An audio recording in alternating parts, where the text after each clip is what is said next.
Chers frères et sœurs, bien-aimés dans le Seigneur, dans le texte d'aujourd'hui, dans son ensemble, nous dit tout et surtout nous appelle de manière pressante au témoignage, le témoignage de l'amour infini de Dieu pour nous et la grâce que nous avons d'une manière particulière d'avoir en notre possession, du fait de notre vocation chrétienne, la vie de Dieu dans nos âmes. Alors Jésus, dans un contexte où certainement les disciples sont dans la frayeur et la peur, non seulement du qu'en dira-t-on, mais de ce qu'ils pourront subir du fait du témoignage de son nom, le martyre, la souffrance et les persécutions, voici que Jésus les rassure. Il leur dit, ce que vous entendez, ne craignez pas les hommes, rien ne voilé qui ne doit être dévoilé. En fait, en définitive, ce qui compte, ce n'est pas votre vie, c'est la vérité et la vie qui est la mienne, qui est en vous, qui est supérieure à ce que vous pouvez avoir comme sécurité pour une vie humaine temporelle et passagère. Le Seigneur dit très clairement, frères et sœurs bien-aimés, que rien n'est caché qui ne doive être dévoilé.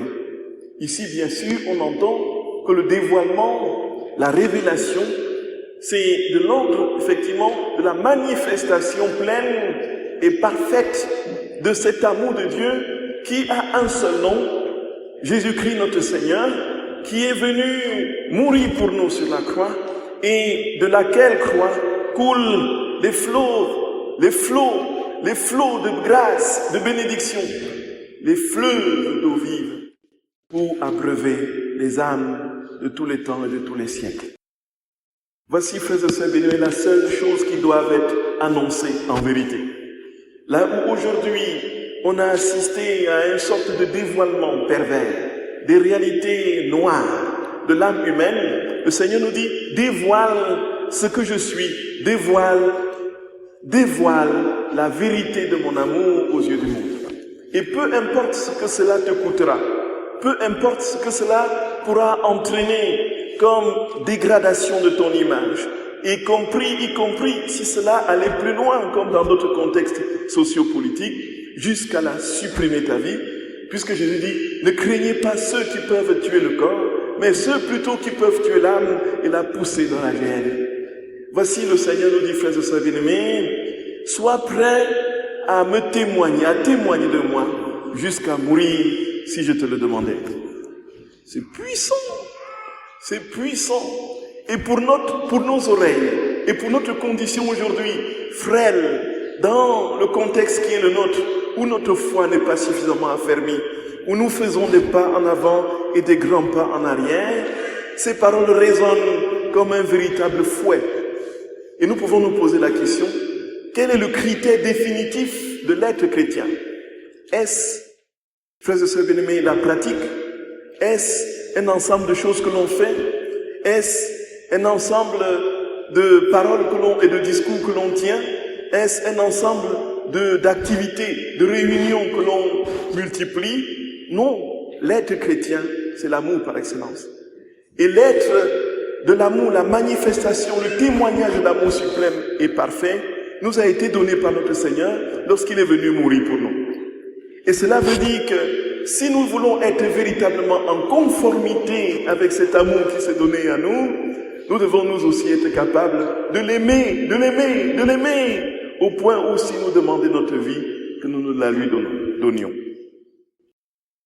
Voilà la vérité chrétienne dans son aspect cru.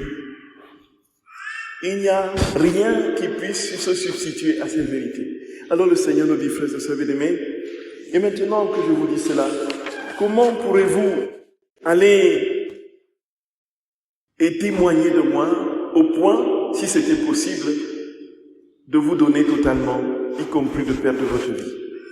Le Seigneur dit, en fait, tu ne seras capable de cela que lorsque tu te seras confié totalement à moi. La confiance en Dieu, frères et sœurs bien-aimés. Il dit, n'ayez crainte de rien.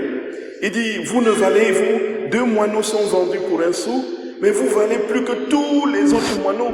Aucun cheveu de votre tête ne sera perdu. Tous, je les ai comptés. Et voilà, frères et sœurs bien-aimés, que le Seigneur nous dit, la clé pour que je sois capable d'opérer cette transformation en toi, de sorte que tu sois capable de te donner comme je me suis donné, il faut que tu n'aies plus rien d'autre que moi sur lequel t'appuyer. Fais-moi confiance, ne t'inquiète pas du lendemain. Et si on déplace cette vérité de la confiance dans le cadre autre que du témoignage, nous comprenons qu'effectivement, frères et sœurs bien-aimés, s'il n'y a pas confiance en la personne aimée, il n'y a pas possibilité de vie ensemble.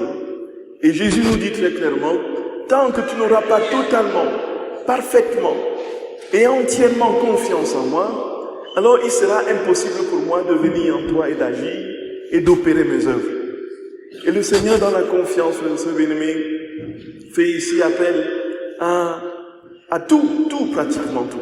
Même sans le témoignage, nous constatons que nos vies sont très souvent truffées d'inquiétudes. Les inquiétudes du lendemain, les angoisses de toutes sortes, de toute nature, les peurs à répétition, la recherche constante des sécurités humaines, passagères et éphémères, et bien d'autres situations dans lesquelles nous nous réfugions pour tenter de trouver la seule et unique sécurité qui vaut la peine, celle de Dieu, et que malheureusement, nous allons chercher dans tout ce qui n'est pas lui.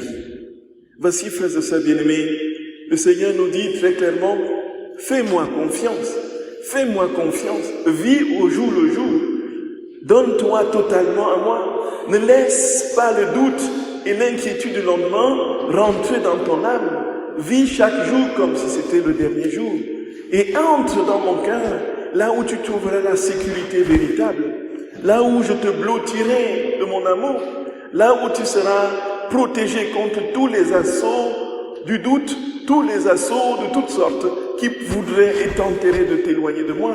Rentre dans mon cœur, fais confiance, et absolument confiance.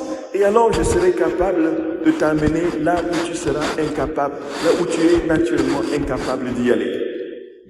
Capable de te donner au point de donner ta vie, si je te le demandais. Et ici, frères et sœurs bien-aimés, comment est-ce que la confiance se tisse en Dieu? Comment est-ce que la confiance en Dieu se structure-t-elle? Comment est-ce que nous arrivons progressivement à lui faire confiance? Nous faisons confiance au Seigneur, frères et sœurs bien-aimés, car nous avons une intimité avec lui. On ne peut pas avoir de confiance en Dieu s'il n'y a pas d'intimité. Si on ne peut avoir confiance en personne si on n'a pas une relation profondément proche avec la personne. Et cette intimité, frères et sœurs bien-aimés, comment se déploie-t-elle? Elle se déploie dans le don total, l'abandon, le dépouillement, et naturellement dans le colloque, la communication, l'entretien de la relation, l'entretien dans la parole, dans les actes, l'entretien, frères et sœurs bien-aimés, qui fait que nous sommes toujours en communion avec celui en qui nous avons confiance, et avec Dieu, c'est par le biais de la prière. Il n'y a pas d'autre secret. Nous ne pouvons pas décider, maintenant je suis chrétien, je vais aller témoigner de Jésus à travers le monde, je tiens ma Bible. Voici, écoutez, Jésus vous aime, hein, Jésus vous aime. Sans qu'il y ait en moi une relation forte, profonde, intime et absolument puissante avec celui que je proclame être le seul capable d'être suivi. Ce n'est pas possible. Ce n'est tout simplement pas possible. Nous voyons, frères et sœurs bien-aimés, qu'au fur et à mesure que notre foi grandit, nous sommes plus portés à témoigner puisque l'amour de Dieu envahit nos cœurs et nous gardons toujours plus cet élan d'aller et de dire que Jésus est Seigneur. Combien de fois nous ne nous sommes pas dérobés devant des personnes qui nous demandaient si nous étions chrétiens. Et par honte, nous avons dit, ah non, en fait, je ne suis même pas très pratiquant.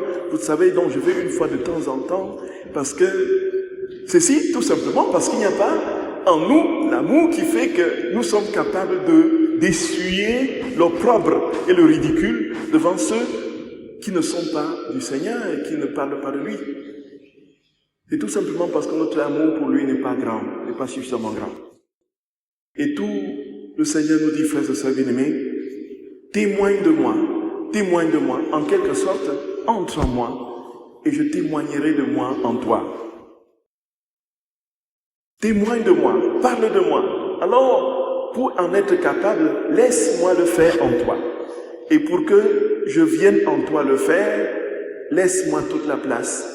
Crée une intimité avec moi et laisse-moi prendre toute la place pour que seul je sois capable de parler de moi. Parce que par toi-même, tu en es incapable.